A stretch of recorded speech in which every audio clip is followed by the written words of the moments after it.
నేనే కూర్చుంటా కొట్లాడుకుంటున్నారాట. బంగారు సింహాసనం తయారు చేసినారు. బంగారు సింహాసనం చేసిన పరిపాతలు కలిగిన సొప్ప పిల్లలు తేని కనుక సొప్ప పిల్లలకు బంగారు సింహాసనం చేసినరా అయ్యా. ఒరే శిరోడా నేనే కూర్చుంటే నేనే కూర్చుంటా.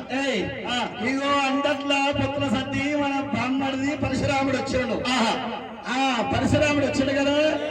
ఇగో పరశురాముడు ఆ పుత్ర సభ్యుని వచ్చినవు బావలారా ఎందుకు తగలాడుతున్నారు బావలారా? ఈ అమ్మ ఏమైందంటే ఇది ఆడకు ఒకసారి బంగారు రతాయి కుర్చీ చేపిస్తాము. ఓహో ఆ కుర్చీ మీద మా కూడా కూర్చుంటుంది. సంవత్సరానికి ఒకసారి ఆనవాయితీ ఉంటది. నేనే కూర్చున్నాను, మా తమ్ముడు అంటున్నాడు, నేనే కూర్చున్నాను, నువ్వు అంటున్నావు. లోపల పుత్ర సతి నువ్వు వచ్చిన నువ్వు కూర్చోమంటావా? పుత్ర సతి నువ్వు వచ్చిన నువ్వు కూర్చో. భార్గవి పరశురాముడు సభకు నమస్కారం అన్నాడు. కుర్చీ మీద కూర్చుంటావు.